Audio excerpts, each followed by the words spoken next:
Si vous voulez, vous pouvez activer les sous-titres pour mieux suivre. Et si je parle trop vite, n'hésitez pas à ralentir la vitesse de l'audio. Bienvenue sur Français avec moi, FAM. Vous regardez la biographie inspirante de Coluche, de comédien à fondateur des Restos du Cœur.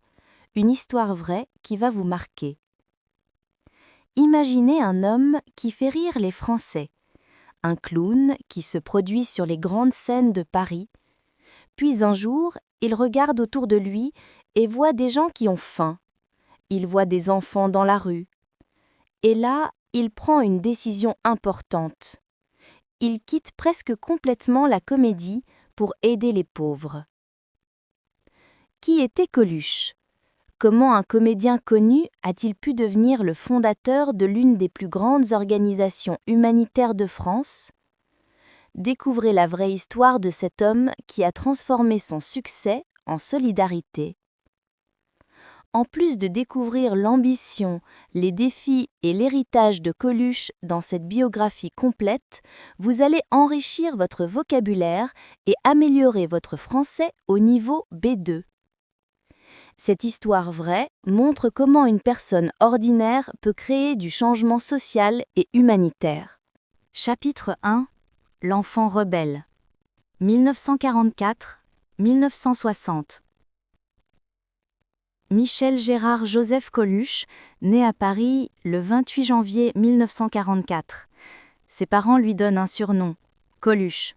Ce nom devient plus tard très célèbre en France. Dès son enfance, Michel est différent des autres enfants.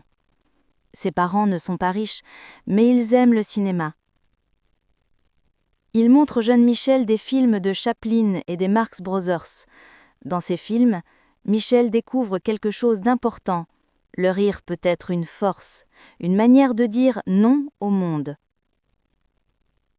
À l'école, Michel est le clown. Il fait rire ses camarades. Les professeurs pensent qu'il n'écoute pas bien, qu'il est indiscipliné. Mais Michel pense différemment. Il sent qu'il ne veut pas suivre le chemin normal des autres élèves. Dans les années 1950, quand Michel est adolescent, la France change. Paris devient la capitale culturelle de l'Europe. Les jeunes commencent à poser des questions sur le passé. Coluche sent cette atmosphère. Il sait qu'il ne sera pas avocat ou médecin. Il veut faire rire les gens et les faire réfléchir en même temps. Chapitre 2. Les premiers pas de comédien. 1960-1970. À 17 ans, Coluche entre dans le monde du théâtre à Paris. Il commence par jouer de petits rôles dans des petits théâtres. Les salles sont enfumées, les gens boivent du vin et ils attendent que quelque chose d'amusant se passe. Coluche est drôle, mais pas comme les autres comédiens. Il dit des choses que les gens pensent mais ne disent pas en public. Il parle de politique, de la société, de ce qui est faux en France. Son langage est simple, parfois rude. Mais c'est justement ça qui plaît aux gens. Pendant longtemps, Coluche ne gagne pas beaucoup d'argent. Il joue dans les petits cabarets de la rive gauche. Il rencontre d'autres artistes qui pensent comme lui. Il parle de créer un monde nouveau. En 1968, il y a de grandes manifestations en France. Les jeunes veulent changer la société. Coluche sent cette énergie. Pour lui, son arme, c'est le rire. Il croit que la satire, la moquerie des riches et des politiciens, c'est une forme de rébellion. Au début des années 1970, Coluche devient plus connu. Il joue dans de plus grands théâtres. Son style devient plus reconnaissable, ses cheveux longs, son allure un peu désordonnée. Son regard qui dit « Je sais que vous trouvez ça bizarre ». Il crée des personnages drôles et mémorables. Mais le vrai succès n'arrive que lentement. Coluche doit attendre et croire en lui. Chapitre 3. Le succès arrive. 1972, 1981. Entre 1972 et 1973, Coluche sort ses premiers albums d'humour. Les gens les achètent, il devient plus célèbre. Son humour n'est pas gentil ou amusant pour tout le monde. Il critique les politiciens, les policiers, les riches. Il dit ce que beaucoup de Français pensent. En 1974, il va au Festival de comédie de Montreux, en Suisse. C'est un festival très important. Coluche y gagne un prix. Maintenant, son nom est connu en Europe. Entre 1974 et 1981, Coluche devient une star. Il enregistre plusieurs albums. Il joue dans des films. Les salles sont toujours pleines quand il se produit. Mais quelque chose le tracasse. Il pense souvent aux gens pauvres qu'il voit dans les rues de Paris. Il vit bien, il gagne beaucoup d'argent, il est célèbre, mais il regarde autour de lui et il voit la misère. En 1981, Coluche fait quelque chose d'étrange. Il dit qu'il va peut-être être candidat à la présidence de la France. C'est une blague, mais ce n'est pas totalement une blague. Il montre au monde que le système politique français n'est pas bon pour les gens ordinaires. Cette annonce fait beaucoup de bruit. Les politiciens sont en colère. Les gens en parlent partout. Cette expérience change Coluche. Il comprend qu'il peut influencer les gens. Il n'est pas seulement un comédien, il peut créer du changement. Chapitre 4. La crise de conscience. 1983-1985. Entre 1983 et 1985, Coluche ne se sent plus bien. Il fait toujours rire les gens, mais quelque chose en lui change. Il ne veut plus seulement faire rire, il veut vraiment aider. Il pense à sa vie. Il est riche, il est célèbre, mais il ne se sent pas heureux. Il regarde les images à la télévision, des enfants qui ont froid, des familles qui dorment dans la rue, des gens qui n'ont rien à manger. En hiver 1985, il fait très froid à Paris. Beaucoup de gens sans maison meurent de froid. Les organismes d'aide ne font pas assez. La situation est grave. Coluche se pose une grande question. À quoi ça sert de faire rire les gens si d'autres meurent de faim? Et puis, il a une idée. Une idée simple, mais très importante. Chapitre 5. La naissance des Restos du Cœur. L'idée de Coluche est simple. Créer un endroit où les gens pauvres peuvent manger gratuitement. Pas un endroit officiel, pas un endroit gouvernemental, un endroit créé par des bénévoles, des gens normaux qui veulent aider. Il appelle son projet les Restos du Cœur. C'est un nom simple. Resto, c'est restaurant, et du cœur, parce que ce n'est pas juste donner de la nourriture, c'est donner de l'amour. En hiver 1985-1986, les premiers repas sont servis, et quelque chose de magnifique se passe, les Parisiens arrivent en très grand nombre pour aider. Des milliers de bénévoles viennent cuisiner, distribuer la nourriture et aider les gens. Les restaurants de Paris donnent aussi leur nourriture qui n'est pas vendue. Des agriculteurs apportent leurs fruits et légumes. Tout le monde veut aider. Coluche ne demande pas l'argent d'une façon officielle. Il utilise ce qu'il sait faire le mieux. Il fait rire les gens et il leur explique pourquoi c'est important. Il va à la télévision et il dit « Manger quand on a faim, ce n'est pas un choix, c'est un besoin. Nous devons aider. » Les chiffres sont impressionnants. En seulement quelques mois, les Restos du Cœur distribuent des milliers de repas. Les gens sont surpris du succès. Chapitre 6. La transformation. 1986-1989. Maintenant, Coluche doit choisir. Doit-il rester comédien ou doit-il devenir un humanitaire, un homme qui aide les gens? Entre 1986 et 1989, il choisit de devenir principalement un humanitaire. Il fait moins de spectacles. Il passe plus de temps à organiser les Restos du Cœur, à voyager, à demander de l'argent pour l'organisation. Coluche est enfin heureux. Il a trouvé quelque chose de plus important que le succès et l'argent. Chaque jour, grâce à son travail, des gens qui ont faim peuvent manger. Certaines personnes disent qu'il a changé trop, qu'il n'est plus un vrai comédien. Coluche ne s'en préoccupe pas. Il sait qu'il fait la bonne chose. Les Restos du Cœur grandissent. D'autres villes créent des Restos du Cœur. Et l'idée se propage en France et même en Europe. Coluche est maintenant un homme respecté. Pas seulement pour ses blagues, mais pour sa générosité et son engagement. Chapitre 7. La fin tragique.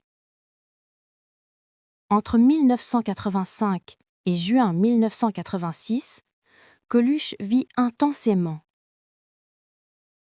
Les Restos du Cœur grandissent. Il enregistre une radio quotidienne sur Europe 1. Il continue à apparaître à la télévision. Sa vie est pleine, importante, significative. En 1985, Coluche fait aussi quelque chose de surprenant. Il casse un record du monde de vitesse à moto. Oui, le comédien qui aide les pauvres aime aussi les motos rapides. Il atteint 252 km/h. C'est un homme qui aime vivre intensément, qui prend des risques. Puis arrive l'été 1986. Le 19 juin, Coluche rentre de la plage sur la Côte d'Azur. Il est à moto, accompagné de deux amis, Ludovic Paris et Didier Lavergne. Il roule vers Opio, une petite ville près de Cannes. Sur une route qui serpente entre Cannes et Opio, il y a une longue ligne droite. Coluche connaît bien cette route. À 16h35, quelque chose d'horrible se passe. Un camion surgit lentement, en face de Coluche. Le camion se prépare à tourner à gauche. Coluche ne peut pas freiner à temps. La distance est trop courte. Le choc est brutal. La moto de Coluche percute le camion de plein fouet. Coluche est projeté violemment. Il meurt sur le coup. À 41 ans. C'est une fin abrupte. Choquante. Juste au moment où Coluche créait du changement. Chapitre 8. Après sa mort, 1986-2000. Le 19 juin 1986, à 16h35, Coluche meurt. Quelques heures plus tard, la France l'apprend par la télévision. Et c'est un choc national. Les gens n'y croient pas, c'est impossible. Coluche est mort ? Comment ? Pourquoi maintenant ? Il était jeune, il était important, il créait du changement. La tristesse est immense. Les médias français parlent de lui pendant des jours. Les journaux publient des articles sur sa vie, ses blagues, ses combats. Les gens réalisent soudainement ce qu'il représentait vraiment. Son ami musicien, Renaud, écrit une chanson émouvante intitulée « Putain de camion ». C'est une chanson très triste, mais très vraie. Tout le monde la chante. Ce qui est extraordinaire, c'est que sa mort ne tue pas les Restos du Cœur. Au contraire, elle les rend plus vivants. Les gens veulent continuer son œuvre. Les bénévoles arrivent en encore plus grand nombre. Les organismes de charité renforcent les Restos du Cœur. On comprend maintenant que Coluche n'était pas seulement un comédien, il était un symbole. Il incarnait quelque chose d'important, la responsabilité des gens riches envers les gens pauvres, l'idée que chacun doit faire quelque chose. Ses anciens spectacles sont écoutés à nouveau. Les gens comprennent maintenant que son humour et son engagement venaient du même endroit. Il refusait l'indifférence. Il refusait d'accepter l'injustice. Chapitre 9. L'héritage aujourd'hui. 2000-2025. Maintenant, nous sommes en 2025. Coluche est mort depuis 39 ans, mais son rêve vit toujours, plus fort que jamais. Les Restos du Cœur distribuent maintenant plus d'1 million de repas par an en France. Et l'organisation existe aussi en Belgique, en Suisse, en Italie, en Espagne et dans d'autres pays européens. 40 000 bénévoles travaillent pour les Restos du Cœur. Chaque jour, environ 600 000 personnes reçoivent de l'aide. Mais ce qui est plus important que les chiffres, c'est l'esprit de Coluche qui continue. L'organisation ne donne pas seulement à manger.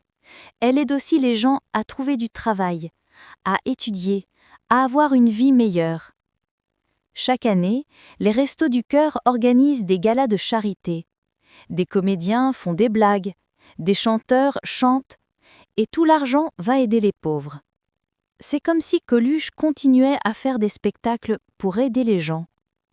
La plupart des gens qui travaillent pour les Restos du Cœur maintenant ne connaissent pas Coluche personnellement, mais ils connaissent son rêve, et ils croient en son rêve.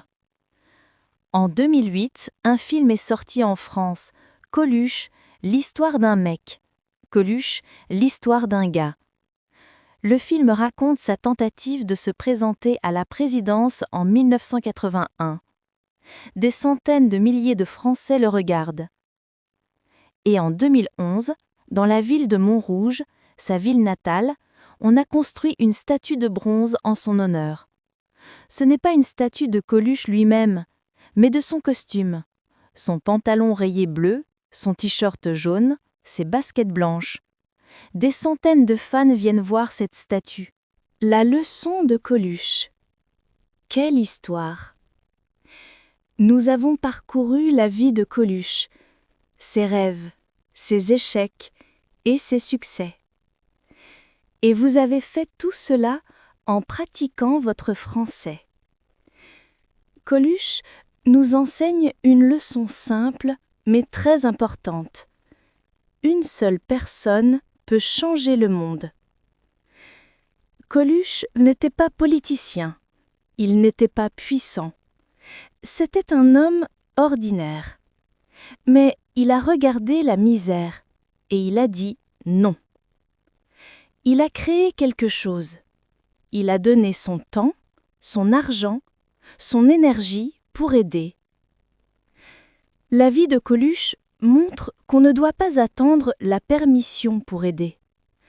On n'a pas besoin d'être très riche ou très puissant. Il faut seulement avoir du cœur et de la volonté. Aujourd'hui, quand une personne pauvre entre dans un restaurant du cœur, elle reçoit plus qu'un repas. Elle reçoit le message de Coluche. Tu comptes, tu es une personne importante. Si cette biographie vous a inspiré et si vous avez senti que votre français s'est amélioré en nous écoutant, laissez un j'aime, un pouce bleu sur cette vidéo. Partagez cette histoire avec un ami qui aime les langues et l'histoire. Abonnez-vous à Français avec moi, femme, et activez la cloche pour ne manquer aucune de nos prochaines vidéos. Quel moment de la vie de Coluche vous a le plus touché? Était-ce quand il a quitté la comédie pour les Restos du Cœur? Ou l'impact de son organisation aujourd'hui? Laissez un commentaire en français pour pratiquer. À très bientôt sur Femmes.